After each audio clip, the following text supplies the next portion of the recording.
And now, a Market News First exclusive. OJ takes the stand. Here's Kate Delaney. Hey everybody, Kate Delaney back for day 2 with conversations with OJ Simpson. And boy, is there a lot of spin going on out there, a lot of misconceptions, lots of emails, lots of great emails, lots of interesting emails, lots of IMs. And right here from the get-go, we wanted to clear some of that up. But first, what do you think? A lot of you called MN1.com. Here are some of those clips.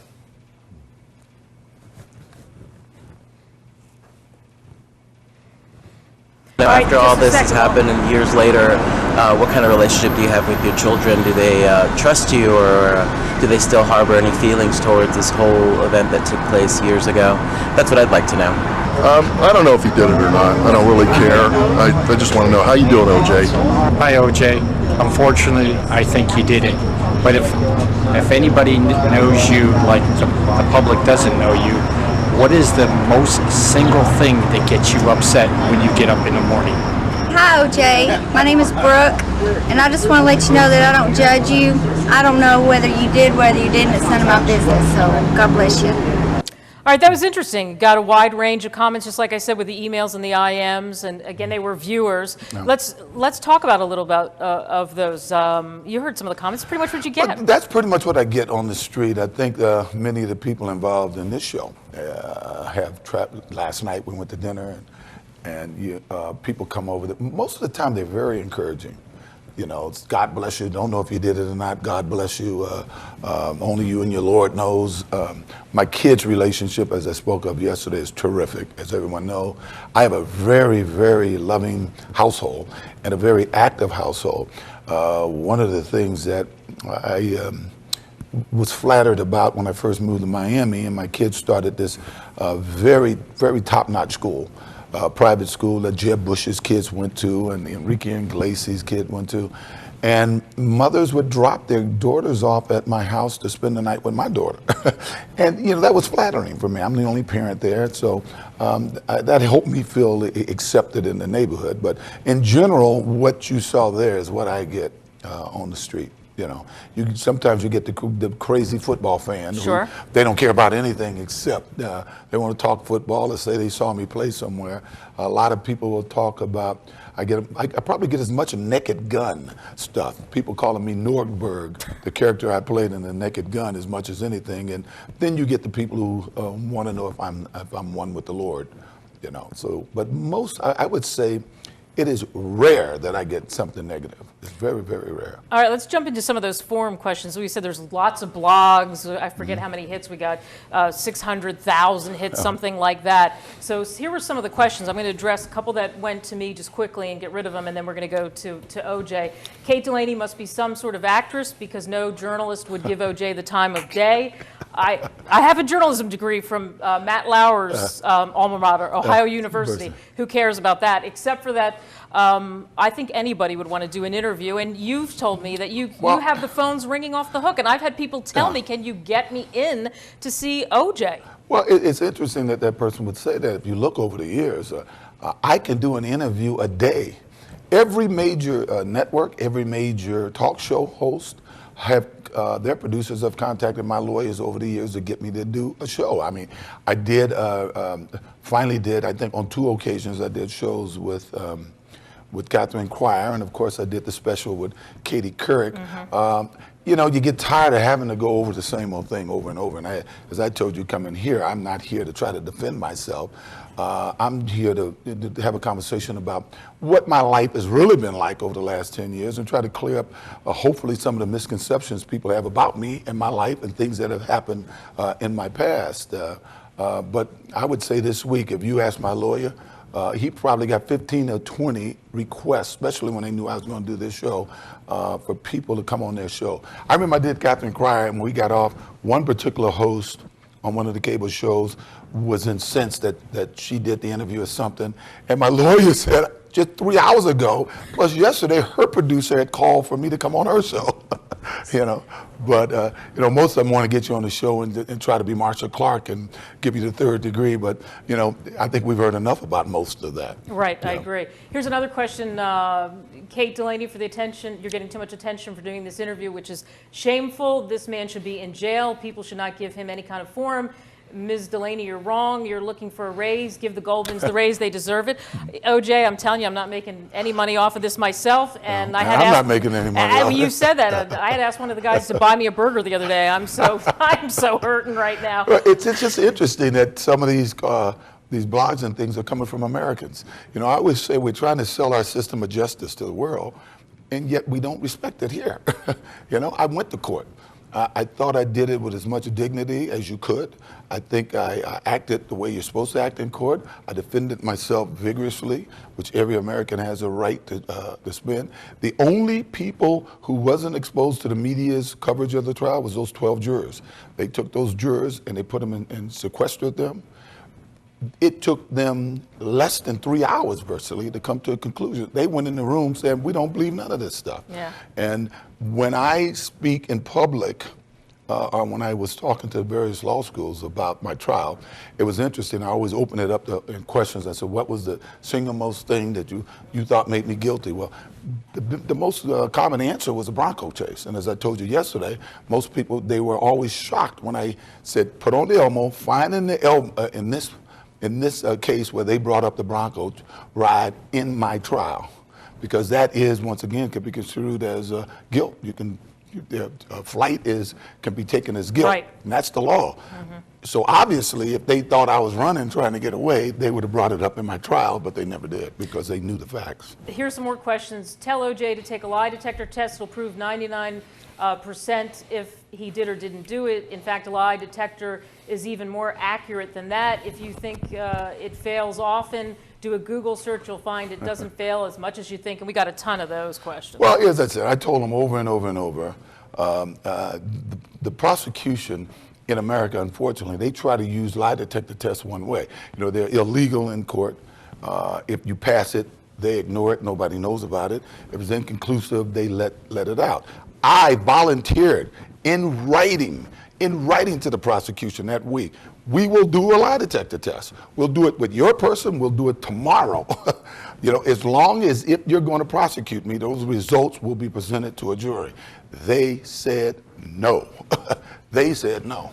Yeah. And, you know, that's the name of that tune. Yeah, absolutely. Hey, you and I were talking about this yesterday. I wanted to follow up with some of the things that you told the viewers that you would tell us more about. You mentioned to me off the air, you talked about this and you mentioned this yesterday on the air about being in solitary confinement. And this relates to Michael Vick and things currently in our system with Johnny Cochran coming to see you about Rick James. Well, you know, it's interesting. I see the deal that the government has made with this guy with Michael Vick to turn state's evidence, which, you know, I don't understand how you can go and offer a guy a deal and then tell that guy this deal is predicated on how well you do in helping us convict Michael Vick. To me, the veracity of this guy goes through the floor if he has to make up stuff and say whatever he has to say to keep himself out of jail. You'd be surprised around this country how many times these alleged jailhouse informants, you know, some guy comes in a cell, sits with someone who he's never known in his life, and then within 3 days, he's confessing to the guy, and then the prosecution is bringing that guy into court. I don't believe any of that. In my case, I was in solitary confinement. So it would be hard to set me up with some type of jailhouse confession. So what happened one day, I had been in jail about, I think, I was incarcerated for 17 months in solitary confinement, 9 of those months before my trial started, for a guy who talks like I talk. I had nobody to talk to. I mean, it was torture. In any event, late one night, I mean, well after visiting hours and the time that you can meet with your lawyers, they came and pulled me out of my cell. I think it was about 11 o'clock at night, and said I had to go to the lawyer room. So I'm thinking, hey, they solved the case, you know. Mm-hmm. And I go in there, and they turn on the lights, and Johnny is sitting there. So I go into a cell, into the glass thing with Johnny, and he says, OJ, I said, what's going on? He says, OJ, look, here's what's happening. They're bringing Rick James down from jail to have a hearing to try to shorten his time.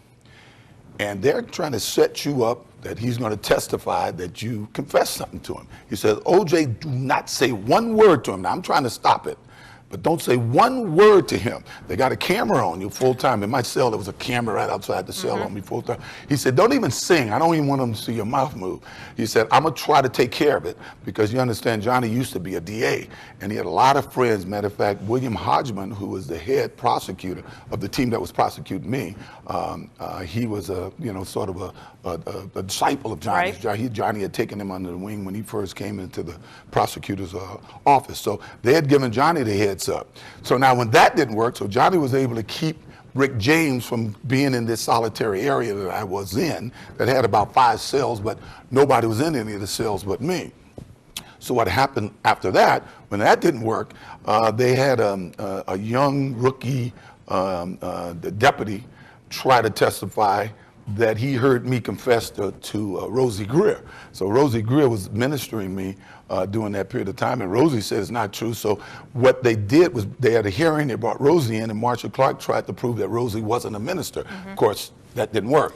Then she tried to make it sound like Rosie and I, we both lived in Brentwood, we both played football, and that he was more of a friend of mine than he was my minister. And I said, Rosie told him, I've never met OJ. And it's true, we both lived in the same neighborhood. His son had swam in my pool, but I had never ever met Rosie Greer. I'd seen him in a couple of big events, but had never met him. So when it comes to Michael Vick and this guy giving testimony, and with the government telling this guy, your deal is going to be predicated on how well you do. I don't know how you can take that seriously. So did you just pretty much sit there and look at the camera? I sat there. Well, he never came in. Johnny said he was going to try to stop it, and evidently when they brought him back, they put him at some other place in the prison. That's why when I saw Paris Hilton, and they were saying, oh, she's talking to other prisoners. Yep, I said, Paris Hilton didn't see one other person. The last thing that they could have happen is for her to get hurt. And I guarantee you, she didn't see another prisoner. They didn't let her talk to another prisoner. And when she got out, she pretty much said that. Yeah. Hey, OJ, we've got another viewer comment. Let's roll that, guys. Hi, OJ. My name is Sherry. And first, let me say that I am a huge fan of yours. Having grown up in Canton, Ohio, home of the Professional Football Hall of Fame, myself and my family have grown up watching your football career explode and then your professional life take off thereafter, and we're still big fans of O.J. Simpson. What I'd like to ask you is, what is the one thing that you've learned about yourself having gone through this ordeal personally and publicly that maybe you would not have known had you not gone through it? Thanks, O.J. Hang in there. That's a good question. I always say that my mother told me that she thinks that, sometime the Lord has got to get your attention again. The one thing about the whole ordeal, I think it did bring me a little back closer to my religious roots and my belief in God, because I used to say, sitting in that cell by myself, I can take maybe 2 steps from the cell to the toilet and 1 step across to the to the bed, but I can go as high as I wanted to go, And then once I started, getting back in the Bible, once I started realizing those things that my mother told me, that there's no one in this Bible that's worth a darn that didn't go through tremendous turmoil, and they kept the faith. So you have to keep the faith. And if I can recall your whole question, the other part is that I learned that I appreciate is that I was close to all my kids, but in my first 2 kids being raised, I was gone. I was trying to conquer the world, and my wife Marguerite was raising them. Of course, I came home, I was a disciplinarian. Now all of a sudden I'm a mother and a father, and I learned how much I may have missed with my first 2 kids. I learned how much I enjoyed being, right there on the front line with my kids. And I can recall about 6 years ago on Mother's Day, I'm gonna get all emotional about this right now. My son gave me a Mother's Day card saying, you're the best mother, And so, I learned just how much I loved family and needed my family, and just how much I had to stay close with the Lord. And you're close to all 4. Oh yeah. It's funny. My kids. Nobody's ever been around my kids. You know, you never heard the word half brother or half sister. As a matter of fact, it's strange that my oldest daughter and my youngest son, they're almost just alike, and they're very close. And then my two kids, my oldest son and my daughter, my young daughter, they're close. You know, even though with the different mothers and everything, I don't think we've ever really even thought about. I feel funny saying it now that, you know, they're half brothers and sisters because I don't think they've ever looked at themselves that way. This is a good question. How did they feel about you doing this? My daughter, I mean, most of my friends felt that it was a great opportunity for me, for the public to see me as they known me all of those years before that June of '94. When I was first arrested, the prosecution went to Phoenix and they did all of these test things, and they brought in a PR firm and they did test trials that they lost. I mean, even those first 2 test trials they did, throwing the evidence that the people found me not guilty. But what they told them they had to do, they said, you got to change his image. You got to change his image. And that's when you first start seeing all that crap, I might add, that the police had been in his house 8 or 9 times for domestic things, you know. And now when you ask people who said that, you know, when I first did Catherine Cry, I say, find out who said that. Now, nobody takes credit for saying that. But if you recall back then, it was all over the media that the police were always at his house for domestic, you know, discord and stuff. Yeah. And it was just, they did a campaign to destroy my personality and destroy my image to the public, and was somewhat successful. Here's a good follow-up to that. You mentioned this yesterday, that there's misconceptions about your relationship with Nicole, that people don't realize that you were advising her and all that sort of stuff, and especially about the New Year's Eve, about New Year's. Well, you know, everybody, I mean, first of all, let's say that all of her best friends, who are not the Faye Resnicks of the world, were all very verbal about, and nobody wanted to listen to them, about our relationship after we were divorcing. I didn't want a divorce. She wanted a divorce. We separated. Every time she had a date or she had a problem, even when she got pregnant during this particular time, and that was actually before our divorce was final, she didn't call her mother, she called me. Matter of fact, Cora, her best friend, would say, Jesus, this is so unusual. You can go to him with all your problems. And she came to me all the time. Now, at the time of her death, she had spent about 1.5 years trying to get back with me. After we had divorced, I wasn't interested. I wouldn't let her move back in. But I did agree to date her again, but I still wouldn't let her and the kids move back in the house because I didn't want them to go back and forth. Right. But I had one incident with her. It was New Year's night. She was she misunderstood something a girl named Catherine, who eventually married Marcus Allen, they're divorced now, had said to her. And we had been drinking, and I had locked her out of the bedroom, and she got in and attacked me, and I threw her out of the room. I threw her out of the room with no consideration about her, you know, because she's a physical woman herself. In any event, she admitted that she started it. Her mother went on TV with Diane Sawyer, told Diane Sawyer after her death, yeah, Nicole admitted that she was the one that attacked me first, you know.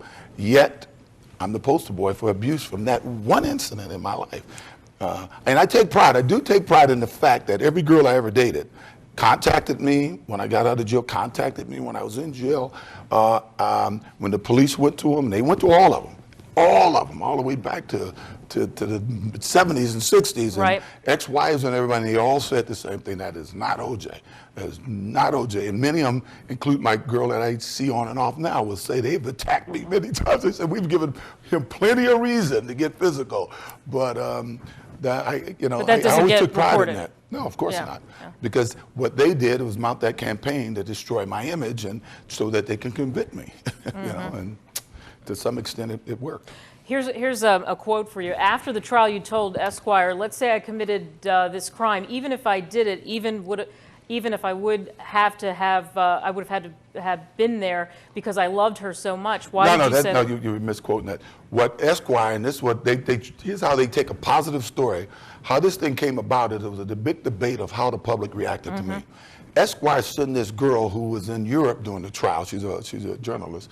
They sent her to my house to try to see if she could hang out with me when I went out to dinner and stuff. Well, I avoided her for about 2 or 3 weeks, and then finally her persistence, I said, okay, all right. So she spent about 1.5 months, if I flew on a plane, went out to dinner, hanging around, and she wrote this story saying, he's right, they're wrong, the public is terrific with this guy.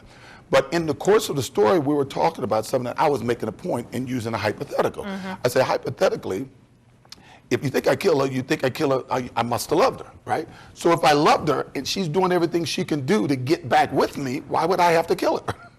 You know, so they took the hypothetical, they took half of the hypothetical and just left it at that to promote the book. Just like If I Did It, they needed that half chapter to dupe the public to buy the book. But most of the book has nothing to do with that. Here was something else that you talked about yesterday as well that you said you'd mentioned today. You talked about the setup with this whole porn thing and the woman coming to you. Yeah, it's in my case, I noticed today people called me and said, of the whole hour interview yesterday, they just brought up the one negative question that the guy asked. Much like of all the restaurants I go into Kentucky, they bring up one thing and the media seems to want to create a story more than report the story.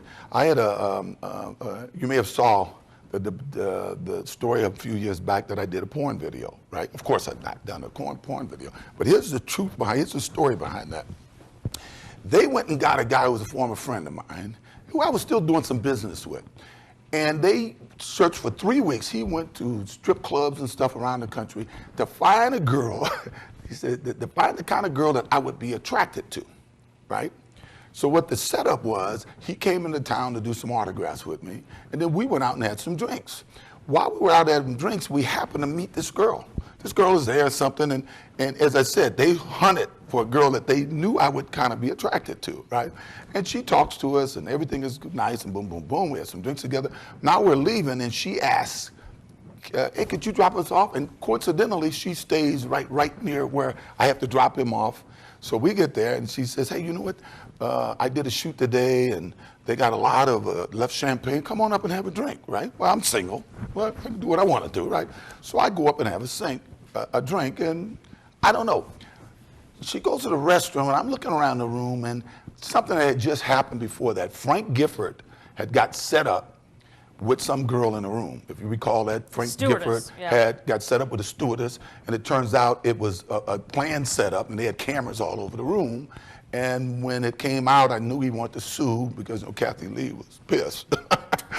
Deservedly so. And it kind of turned out if you're paying rent in the room, you could put the cameras in, or if you were registered in the room. So my thing was, I'm looking around the room and I'm saying, now where could a camera be in here? Just because of the Frank Gifford situation. So there's a tree in front of me, I moved the tree. There's a plant over here, I twist the plant. The door's open in the closet, and it's got so many clothes you can't believe for a girl that's here for 3 days. And I close the door. And I take a towel and put it over that smoke detector. Unbeknownst, accidentally, I covered up all the cameras. Okay? So the next morning, I'm leaving, and the guy at the desk tells me, OJ, there's a camera across the street. These guys showed up right when you showed up. And I see, and it happens to be the National Enquirer. So I know now, oh, Christ juice, these guys, they set me up, right? So I called my friend, he said, OJ, I have $400,000 here. I knew you wouldn't do it. You know, you were gonna make $2-3 million. I got $400,000 I was gonna give you this morning.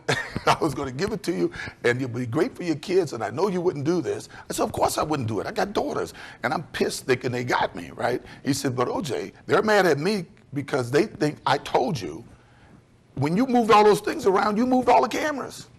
You know, so they got no shots of whatever took place, right? So the next day, the National Enquirer comes out with this story that OJ did a porn video and it was a setup. He's going to pretend he didn't want to do it, but he's making money secretly on it. My lawyer knows all about it. I've explained what happened. He goes on Good Morning America, to the Today Show, Yale Glanter, the Abrams Report. He's on there with the publisher, editor of the National Enquirer, telling them it's a lie. And they're saying it's true, we know it's true, and he keeps asking them, have you seen any film of this? And they're telling America that it's true, that OJ did a porn video, he planned the whole thing, he's gonna act like he's mad it's coming out, a la Paris Hilton, or a la, you know, the other people who've done those type of things, and in the end made a lot of money off him, right?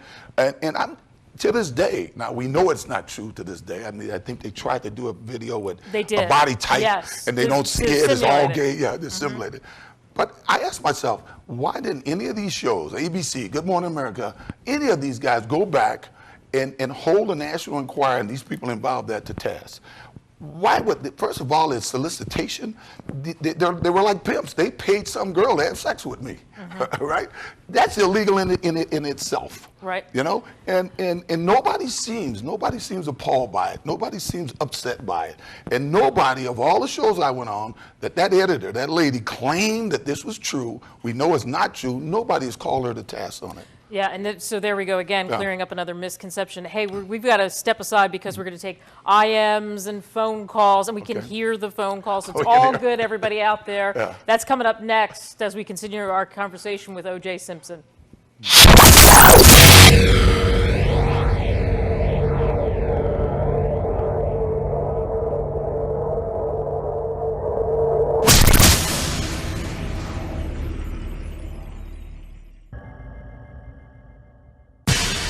This is Market News First. News you can trust.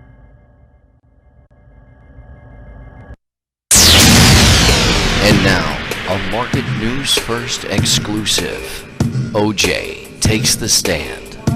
Here's Kate Delaney. Again, back with the public this time, where they can call in.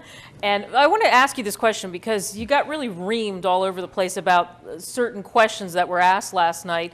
And well, I got reamed? How could I get reamed because of somebody else's right, immaturity? But I mean, well, I think in a couple of the, and I'm in the media, and so I saw this firsthand. I would read the accounts, and it would say, and I was sitting here next to you, it would say, well, obviously he just blew by the end of that question, but we couldn't hear. Yeah, well, one, I couldn't hear, but secondly, didn't I spend a great deal of yesterday telling you people that I don't pay any attention. I avoid the negatives. If I could have heard it, I would say, I'm sorry, that last part, I'm sorry, I didn't kill anybody. And I would have gone and answered the question the way I answered it. Right. As I said, between Eunice Simpson and Joel Osteen, I am, I accentuate the positive. I do not let the poison of that hatred seep into my system or my family system. And I've been fortunate that the Lord has made me strong enough and shielded me that I can do that. Okay, we're going to take some calls, IMs, emails, that kind of thing. The phone number is 866-495-4122. Our first caller, let's go to Heather, who's listening to us in Louisville. Hey, Heather. Hi. Love Louisville. Yes. Yesterday you lightly touched on maybe working someday. What kind of work are you considering doing? I don't know. It's funny. Obviously, I always get offers, the memorabilia stuff that I do. My son, and as I said, one of the reasons I'm here, this whole medium here, this medium of internet and streaming, interests me greatly. As my son said, finally you can go out unfeathered. Normally when you do an interview, they control it. They control the questions. If they don't like your answer, if you're answering the question, they cut you off. So I don't know. When I get back to Miami, I am truly, because Miami is a right-to-work state. I am the head of my household.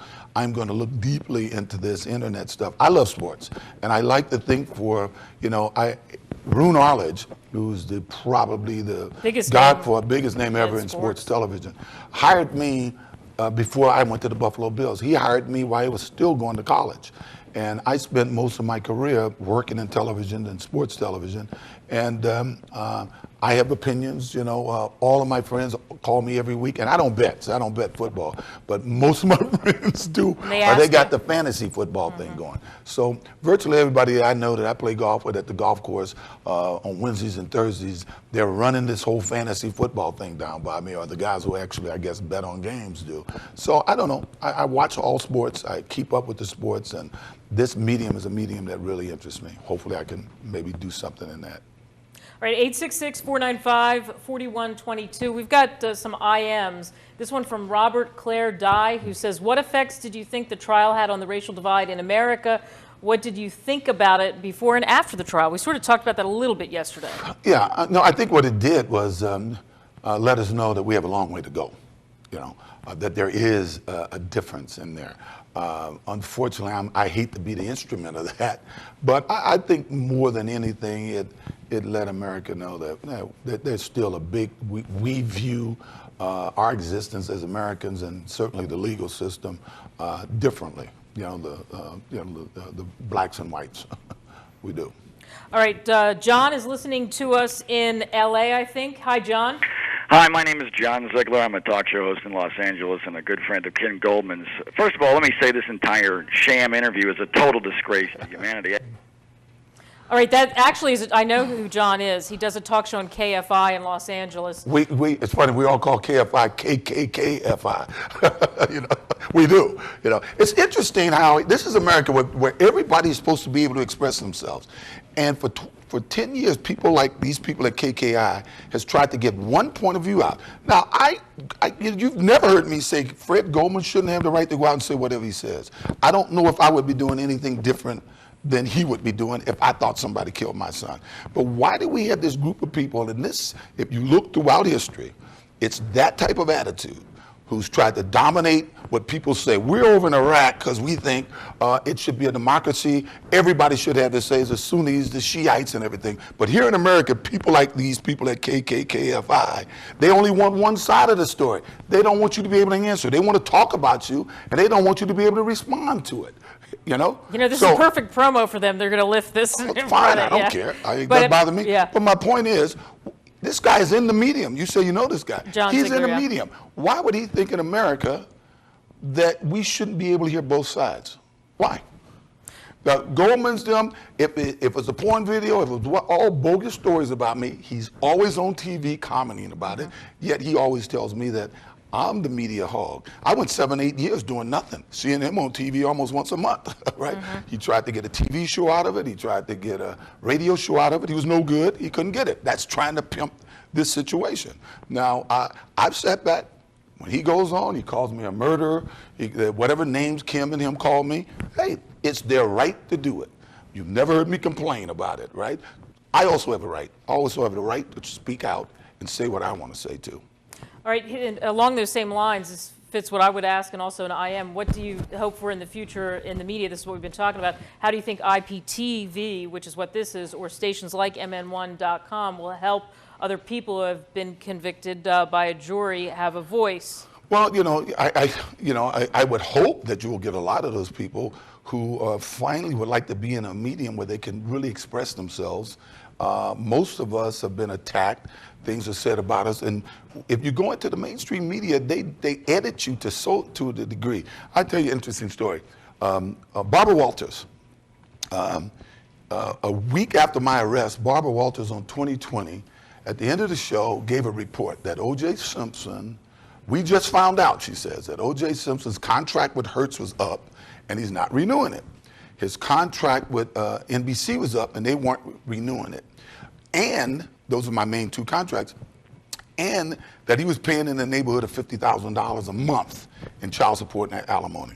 When I was told that in my cell, I spent the whole day, next day, through my secretary trying to find Roone Arledge. We found him at Deepdale Country Club, and I just read him the riot act. I said, I need to talk to Barbara Walters. This is a person that I respect, right? They get Barbara Walters on the phone. That night, they set it up so I can have a conference call with her. I said, how in the heck could you say that? First of all, it's a 2020, I guess it's 2020, not Dateline. That's what she was on, yeah. It's a investigative and journalist show. Hey, I signed a new contract with Hertz 3 months ago, with a substantial increase in contract. I signed a new contract with NBC a month ago, you know, and I don't pay any alimony. I don't pay any child support. It would have taken 3 calls for you guys to know that. And you're telling America this stuff. You know? Along those same lines, because this is a good follow-up with the Barbara Walters, because this made a lot of headlines. She never apologized. She never went on the show. And a few years later, which 2 years ago, I think, Star Jones called me and said, Barbara wants you on the show, on View. And I said, oh, I don't think that's my audience. Barbara wants you on View. Barbara was in Europe. She called me. No, this is our show. We think it's interested. We want to see both sides, something that KKFI don't want to have. We want to see both sides, right? And I said, I don't think I should be doing this. They talked me into it. I fly up to New York, I get off the plane, and there it is on all the papers, New York Post. Barbara scraps OJ. Barbara Walters, you know, this is not the guy in our audience, and I don't want to. They are the ones that talked me into doing it. I mean, literally talked me into doing it. I had no voice. You know, To I had say no that voice that's to not say true. what the whole story was. Yeah, and that's the same thing. I was going to ask you about that one. And then also, wasn't there recently a thing where Barbara, remember, because ABC was bidding to also talk to you about the If I Did It book thing and all that? You know, I get it Same all the thing? time. I don't know if I told the story yesterday about with Don Omar and my kids. Did I ever tell you that story? I mean, it's typical of what I have to deal with, right? This girl, Susan Ford, I think, was on with Katie Couric the day after, 2 days after I was released. I got my acquittal. And I had snuck out, and I'm at Don Omar's house, and my kids come up from Laguna. We hadn't seen each other in 17 months because I wouldn't let them come to jail and see their father chained to a chair, right? So my kids are there. They're up early. My son wants me to go. He has a great arcade room, into the arcade. My daughter's in the pool, wanting me to swim with her. And his secretary comes out and said, OJ, I mean his assistant, says, oh, Don, OJ, you got to come see this. So we go in, and there's a Today Show, and Katie's got this girl, Susan Ford, and they're telling America that OJ got the kids yesterday, and he was supposed to have them back by 10 o'clock. And he wasn't back by 10 o'clock. The Browns are going crazy. They were calling the highway patrol to see if there was any accident, blah, blah, blah, blah, blah, right? And he finally showed up about 3 o'clock in the morning. Sydney was traumatized. We're sitting there, Don and I, Don is president of Nighttime TV for the NBC, right? We're sitting there with our mouths open, right? We can't believe my kids are right here, right?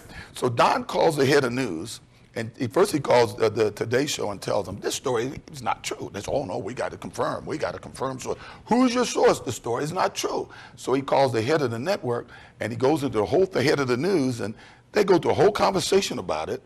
And Don said, I'm telling you, take my word, it's not true. They kept asking Don, oh, we have confirmed, backup on this. We got it from a total solid source, and Susan Ford talked to that source. Don couldn't tell them that we were at his house because it would get out, and then we would have no place to meet with my kids. That was safe or quiet. So Don said, is that where we're at now? How do you know it ain't true? Is that what we're reporting as news now? How do you know it's not true? You know, what happened to who, what, where, why, and when? Right. A second, sure, it's one of the tenets of journalism. Yeah, but that's gone. We don't have that in America today. We have these guys from this station in L.A. that says, we only want to hear one side because I'm a friend of hers. So he's a friend of Kim's. Well, so OJ can't talk, and Kim can say whatever she wants to say about him. Well, the other thing is, too, if somebody in the media wants to call in, that's fine, but they could at least ask a question. Well, you know what I mean? Instead of the other. Who cares? Right. We've got other callers. Sonny is listening to us in New Jersey. Hello. Yes, hello. Hello, Jude. Hello. Hey, Sonny. How you doing? I'm doing good. How are you? Hey, what do you think of Howard Stern? Baba Booey, Howard Stern, Baba Booey. That's actually the Howard Stern thing. Howard Stern talks about you a lot. Yeah, Howard talks about me a lot, and he has my mug shot behind him. But see, I can't say I was Howard Stern's boss, but sort of technically, I was on the board of Infinity. I was one of the 5 board members of Infinity, and of course Howard and Imus and all of them worked for Infinity.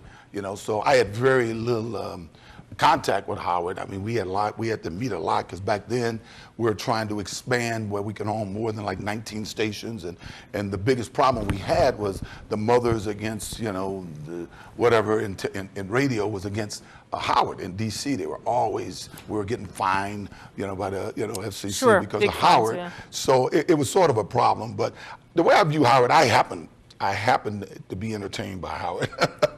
I do. I don't see Howard as being a guy that is really maliciously mean. Generally what he does and says has a certain air of humor about it. Even though he says, I'm the king of all media, I think he says that with tongue firmly in cheek.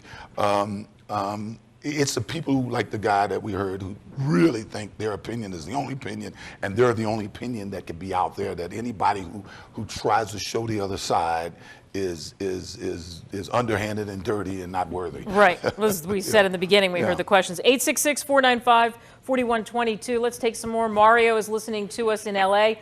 Hey, Mario. Hi there. How you doing? Good. I have a question for OJ. Hello, Mr. Simpson. My name is Mario Natrini. Rocky Bateman. Good. Rocky Bateman went on CNN in mid-June of 1995, and it was said he was your regular limousine driver for over 3 years. Rocky Bateman. Somebody told me that, man. I don't know any Rocky Bateman. OJ, you don't know OJ? Are you also aware that in December of 1994 that I gave information to LAPD robbery homicide detective Ronald Y. Ito that could have cleared your name, and he and others in the prosecution side illegally suppressed that? Are you aware of that? I'm not aware of that, but I am aware of so much of the bogus reports. Fortunately for me, you read these reports, and I had nothing to do. I would read every report that came in, and you would see these police reports saying they interviewed this person and this person claimed this, right? And you never know what's going to be used in court. So I would tell my lawyers, this is not true. This is not true, right? They said, well, the guy said that. I said, it's not true. Fortunately, I had about enough money to have about 4 different detectives working for me, private investigators working for me. And we would go to those people and find out that is not what they said. In 2 instances, the people say, here's the exact report I gave them because we printed it out. I gave it to them in my own handwriting, and I have copies of it. So we would see where they would write a bogus report that would be negative to me. Fortunately, I had the money, and unfortunately, I believe in America, to get true justice, you got to pay for it. We'll move from that, thanks Mario, to Glenn, who's listening to us in Brooklyn. Glenn? Hi, how are you? Good. All right, thanks for having me on. Well, I actually met OJ in Manhattan one time, long ago, before any of this horrific stuff that ever happened. Hi, OJ. Hi, how are you doing? Whoops. Did we lose him? Accidentally, we lost him. That's all right. It's live. That's what happens. Sometimes they fall off. 866-495-4122. Let me just jump in and say something because it's kind of a thing going on. I'm going to give you another story. I'm big on stories. You're a big storyteller. I've seen it all. I must say. About what, I keep thinking about that guy that called, how they only want to hear one side. I ran into a guy named Norm Prado, and he lived in Fort Myers. I think he's in Ohio somewhere now. And he met me, and he saw what was going on around me at an airport or something. And then he read a story that was just the opposite of what he saw. So he got real upset, right? And somehow he contacted me through my lawyers and stuff, and he made a proposition with me that he wanted, whenever I was going out of town, sometimes in town, but whenever I was traveling, that he would pay to have a camera with me. At the airports, on the plane, everywhere. If I was doing an event, an autograph show, he would be there to film it so that he would have evidence of how the public treated me. So if the next day the story was that, he could sell to the network a piece of the story. We did this about 2.5 years. So then some things were happening about, once again, he's a pariah and stuff. So he went on the internet, he tried to sell the tape. He said, I got tape of OJ. I could cut it down to an hour. This is live stuff. It's just how people treated him at this event and that event. Nobody was interested. Nobody was interested. You may have recalled last year, he called me and said, I'm going to take a different tack. I'm going to tell him we had a falling out. So he told him we had a falling out. He's got footage that OJ don't want you to see. And trust me, Nancy Disgrace, Greta, everybody invited him on the show. Everybody wanted to tape, right? All of a sudden, this thing was being covered by everybody, and everybody wanted it. So it was just a test. So what I'm saying, that they don't want the truth. They want the skewed. They want it skewed. They want negative OJ. If the guy says it's positive, it's not going to sell. All right, we're going to take another one here. Peter's on the line. Hey, Peter. That's a good question. I like that.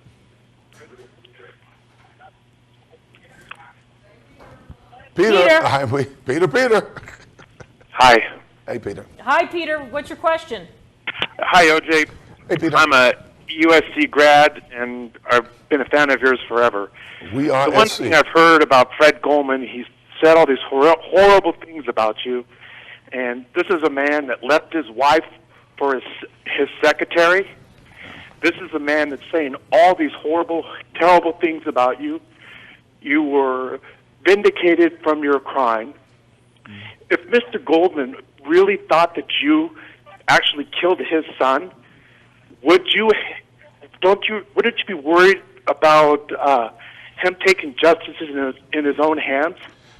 You can't live your life afraid, I was going to talk more about this tomorrow, and tomorrow I will, to be honest. I'll tell you what I know Fred Goldman's relationship was with his son. And some of it comes from his own testimony.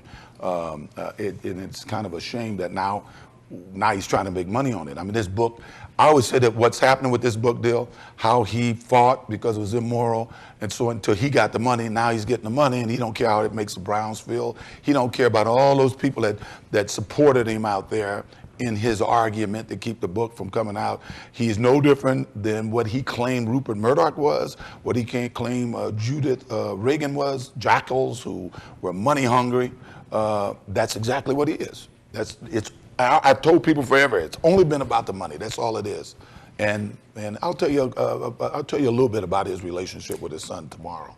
Right, hang on, because you tell the stories and then we're all the way down the line, and then they say, why isn't she jumping in there and interrupting him, for goodness sake? All right, we're gonna step aside and we're gonna come back and talk about Barry Bonds, steroids, and some other issues. So hang with us, everybody.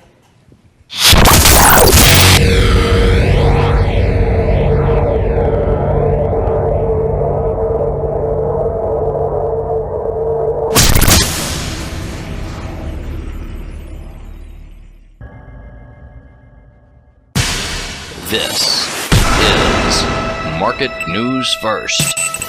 News you can trust.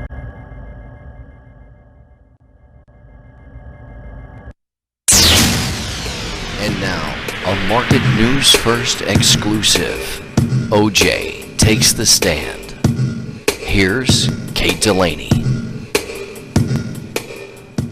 All right, we have some remaining moments here with O.J. Simpson in the second day of our conversations, and you and I were talking off the air.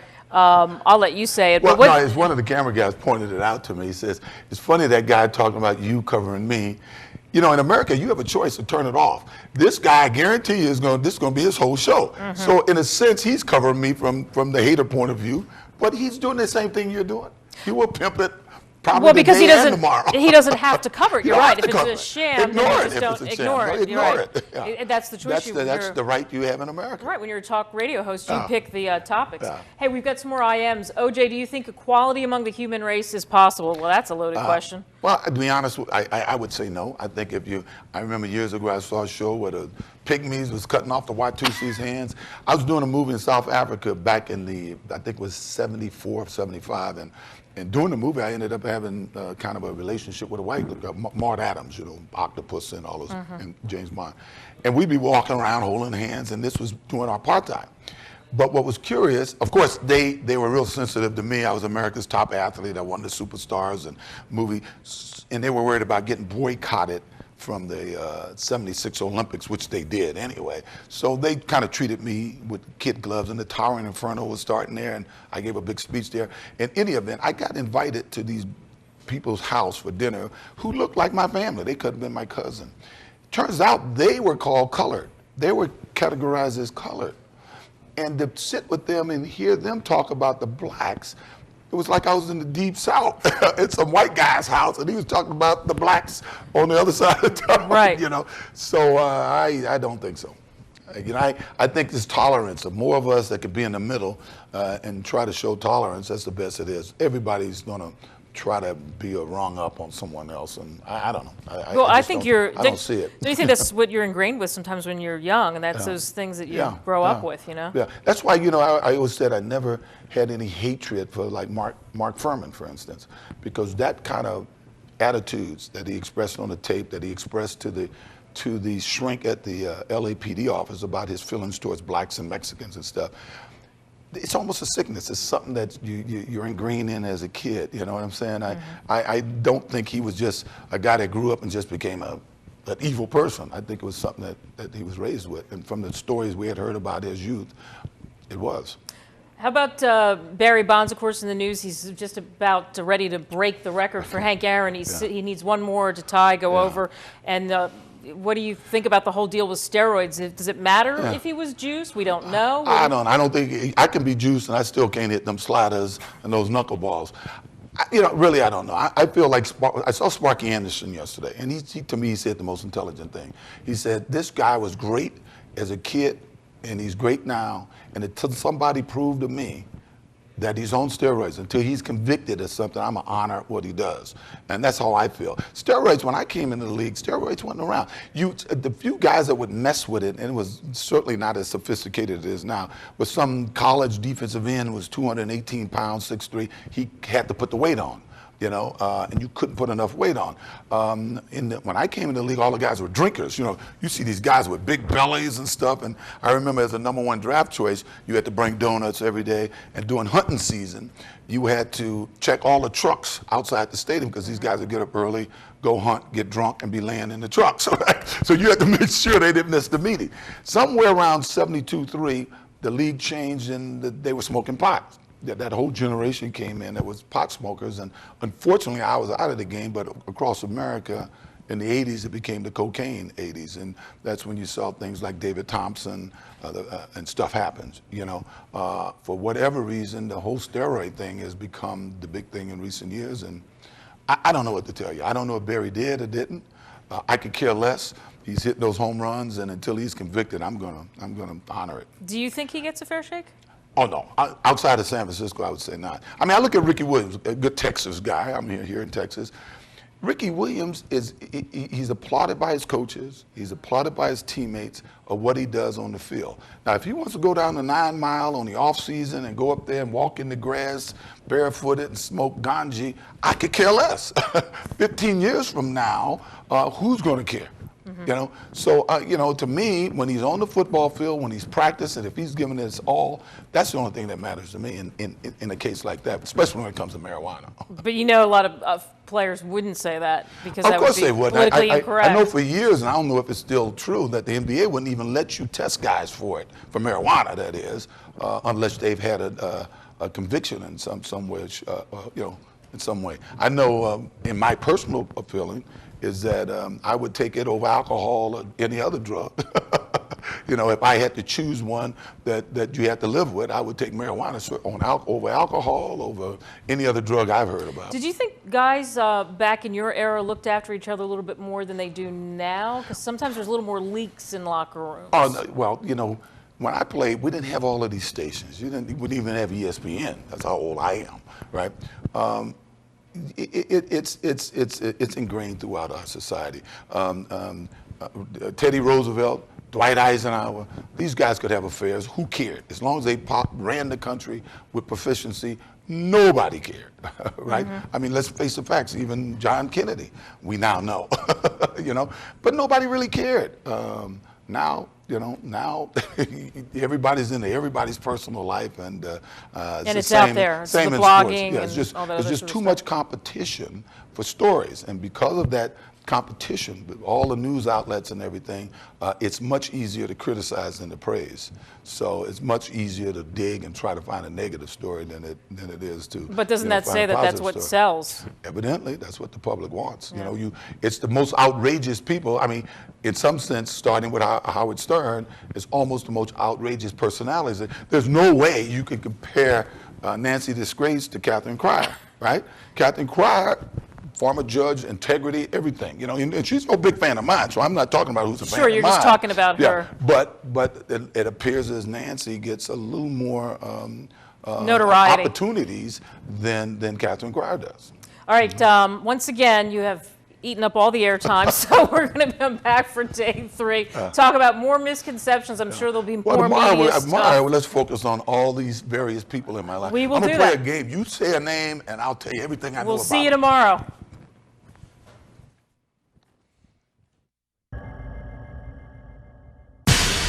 This is Market News First.